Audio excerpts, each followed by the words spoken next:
Hello दोस्तों, स्वागत है आप सभी का आपके अपने चैनल आफताब स्टडी क्लासेस में। दोस्तों, इस वीडियो में हम लोग क्लास 10 के लिए केमिस्ट्री की प्रमुख अभिक्रियाओं को यहाँ पर पढ़ेंगे। रासायनिक अभिक्रियाएं और समीकरण, मतलब रासायनिक अभिक्रियाएं कितने प्रकार की होती हैं, कौन कौन सी होती हैं, जो आपके लिए इंपॉर्टेंट हैं, वही अभिक्रियाएं आपको इस वीडियो में मिलेगी।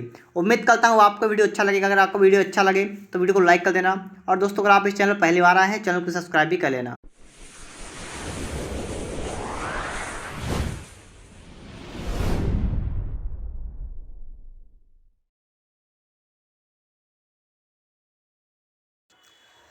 तो देखिए यहाँ पर लिखा हुआ है रासायनिक अभिक्रियाएं एवं समीकरण। दोस्तों यहाँ पर सबसे पहला क्वेश्चन नंबर 1 क्या लिखा है आपके लिए, रासायनिक अभिक्रिया किसे कहते हैं, यह कितने प्रकार की होती है, प्रत्येक को उदाहरण देकर समझाइए। तो आपके सामने प्रश्न लिखा हुआ है, आपके पेपर में इस टाइप से आपके लिए क्वेश्चन जो है आता है। अब उसका उत्तर हम लोग किस प्रकार से लिखेंगे वो आप यहाँ पर पहले देखिएगा, इन्होंने किस टाइप से उत्तर को लिखा हुआ है। यहाँ पर दोस्तों लिखा हुआ है कि रासायनिक अभिक्रिया वह प्रक्रम है। आप क्या लिखेंगे, आप लिखेंगे कि रासायनिक अभिक्रिया वह अभिक्रिया है, ठीक है, जिसमें एक या एक से अधिक पदार्थ क्रिया करके एक या एक से अधिक नए गुणों वाले नए पदार्थ बनाते हैं। रासायनिक अभिक्रियाओं में अभिकारकों का आणविक संगठन बदल जाता है। दोस्तों यहाँ पर रासायनिक अभिक्रिया का मतलब क्या हुआ कि एक या एक से अधिक पदार्थ मिलते हैं और नए पदार्थ का निर्माण करते हैं, ठीक है। इसका मतलब यही हुआ है कि एक या एक से अधिक पदार्थ मिलकर किसी नए पदार्थ का निर्माण करते हैं, तो वहाँ पर क्या होती है, रासायनिक अभिक्रिया हो जाती है। अब दोस्तों बात की जाएगी अभिकारक और उत्पाद क्या होते हैं। आप पहला थोड़ा आप ये समझ लीजिए। तो ये समझाने के लिए दोस्तों आपको मैं ले चला हूँ एक समीकरण पर। ये आपके सामने लिखा हुआ है समीकरण, ये आपके सामने समीकरण लिखा हुआ है, आप देख सकते हैं यहाँ पर। तो जो आपका स्टार्टिंग में है इसे क्या कहते हैं, और लास्ट में जो बना उसे क्या कहते हैं। स्टार्टिंग वाले को कहते हैं अभिकारक, ठीक है, आप याद करिएगा इसका नाम। स्टार्टिंग वालों क्या कहते हैं, अभिकारक। जो बनता है उसे क्या कहते हैं, उत्पाद। तो आप इसे भी याद कर लीजिएगा, ठीक है। अभिकारक क्या होता है, रासायनिक अभिक्रिया में भाग लेने वाले पदार्थ कहते हैं अभिकारक। उत्पाद क्या होते हैं, रासायनिक अभिक्रिया से बने पदार्थ क्या कहलाते हैं, उत्पाद। अब दोस्तों यहाँ पर बात की जाएगी आपके लिए कि रासायनिक अभिक्रियाएं कितने प्रकार की होती हैं। दोस्तों इसके प्रकार कितने होते हैं, अनेक प्रकार की होती हैं, ठीक है। कोई एक प्रकार नहीं है, बहुत से प्रकार की होती हैं, जिसमें से आपको कुछ अभिक्रियाएं यहाँ पर देखने को मिलेंगी, ठीक है। जो आपके एग्जाम के लिए बहुत ही ज़्यादा इंपॉर्टेंट है, वही अभिक्रिया आपको इसमें मिलेंगी। तो पहला अभिक्रिया कौन सा है, योगात्मक रासायनिक अभिक्रिया। इसका दूसरा नाम हो सकता है, सिर्फ आपके लिए सकता है कि योगात्मक अभिक्रिया किसे कहते हैं, ठीक है।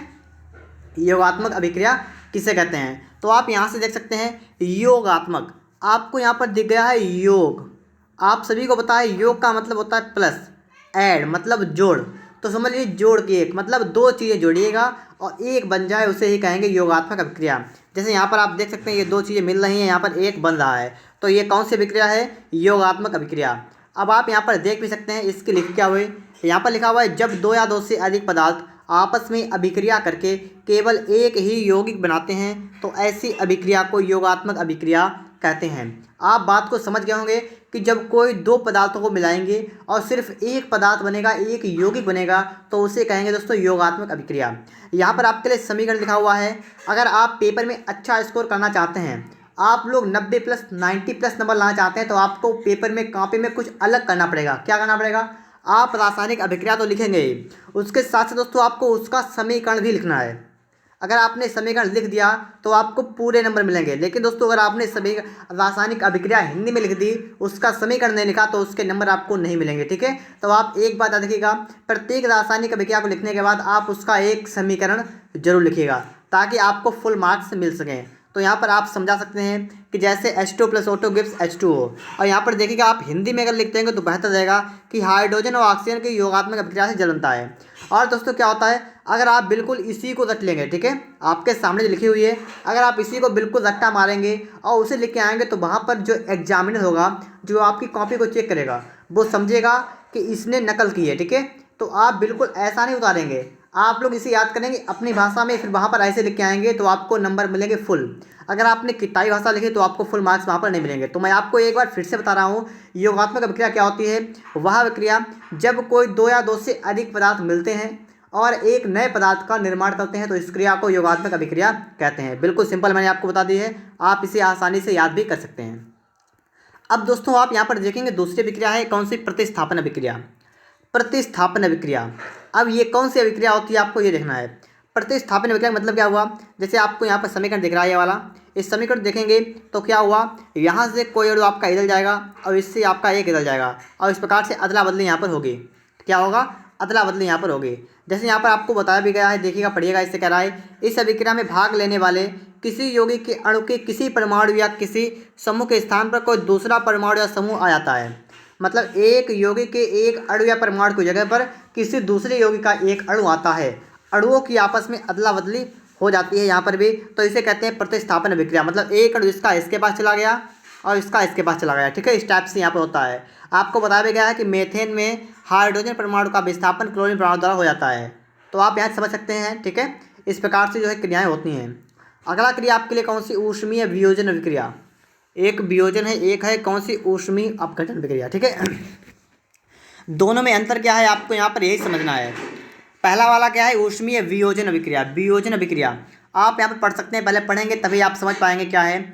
इस अभिक्रिया में यौगिक को गर्म करने पर उसका अणु दो या दो से अधिक छोटे छोटे अणुओं में वियोजित हो जाता है, परंतु ठंडा करने पर ये अणु फिर से मूल अणु बना लेते हैं। कहने का मतलब ये है कि आप किसी यौगिक को लेकर आइए, जैसे इन्होंने यहाँ पर लाया NH4Cl, ठीक है, अमोनियम क्लोराइड को लेकर आए, इन्होंने जब इसे गर्म किया तो ये क्या बन गया, अमोनिया और हाइड्रोजन क्लोराइड बन गया, ठीक है। लेकिन जब इसे ठंडा किया तो पुनः वही बन गया। तो ऐसी क्रियाओं कहते हैं ऊष्मीय वियोजन प्रक्रिया, कि जब किसी यौगिक को गर्म करते हैं तो वह दो या दो से अधिक भागों में टूट जाता है, परंतु ठंडा करने पर वह मूल यौगिक बना लेता है। इस क्रिया को ऊष्मीय वियोजन अभिक्रिया कहते हैं। और इसका उदाहरण बिल्कुल सिंपल आपके लिखा हुआ है, अमोनियम क्लोराइड में गर्म किया तो अमोनिया बन गया और क्या बना, HCl मतलब हाइड्रोक्लोरिक अम्ल बन गया। इस प्रकार से आप बता सकते हैं ऊष्मीय वियोजन अभिक्रिया क्या होती है। लेकिन दोस्तों अगर आपसे कहा जाए ऊष्मीय अपघटन अभिक्रिया क्या होगी, अपघटन में क्या होता है, अपघटन में देखिए काम तो वही होता है, जो काम आपका वियोजन में होता है वही अपघटन, लेकिन थोड़ा सा अंतर होता है।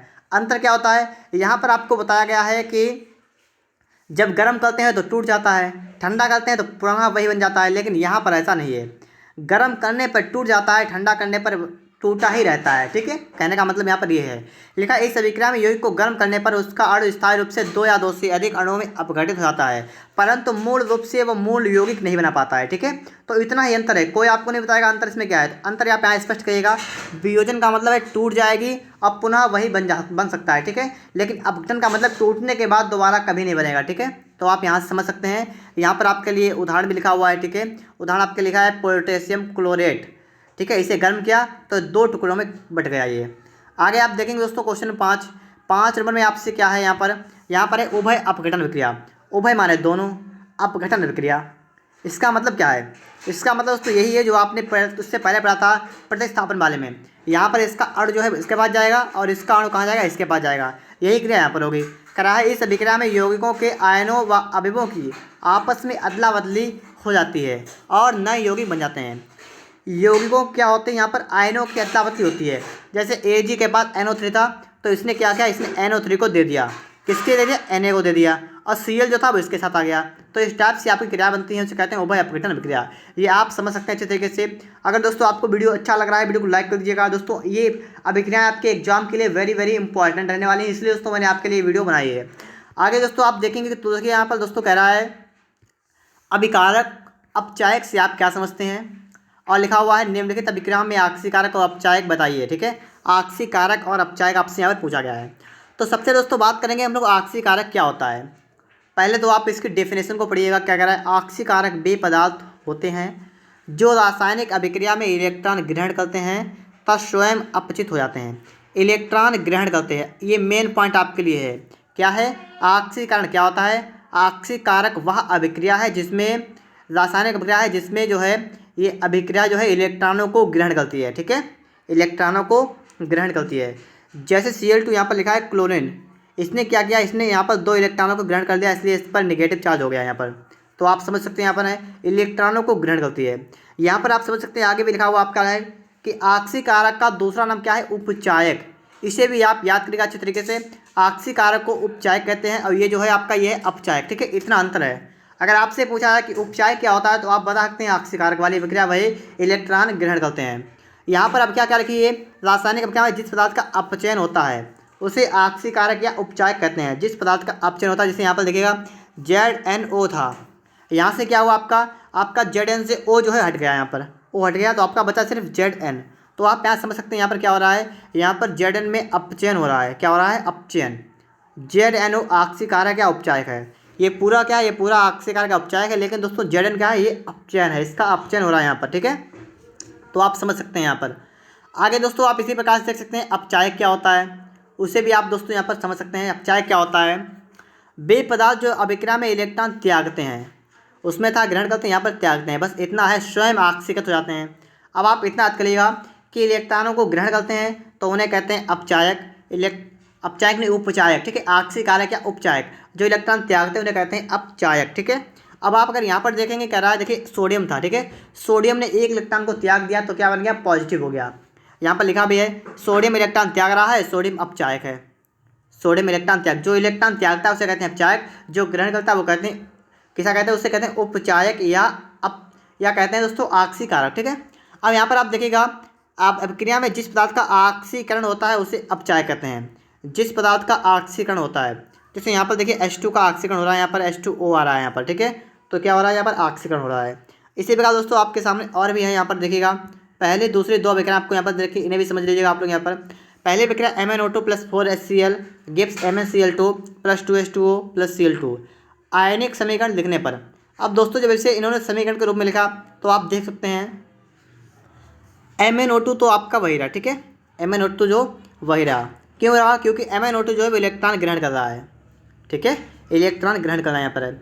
अब दोस्तों यहाँ पर हम देखेंगे, अब यहाँ पर लिखा हुआ इलेक्ट्रॉन जो है MnO2 जो है आक्सीकारक है। आपको पता है जो भी इलेक्ट्रॉन ग्रहण करता है वो क्या होता है, आक्सीकारक होता है।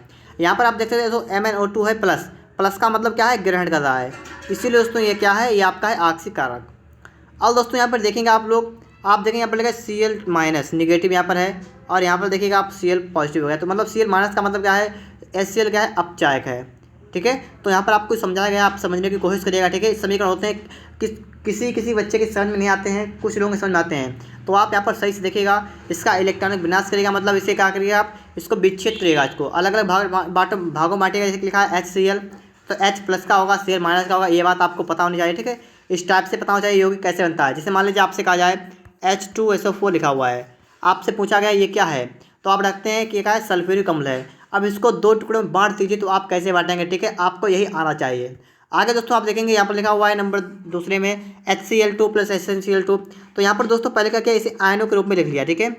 तो यहाँ पर क्या हुआ, Hg होता है, इसके ऊपर +2 होता है, Sn+2, Hg+2, Sn+4 यहाँ पर लिखा हुआ है, ठीक है।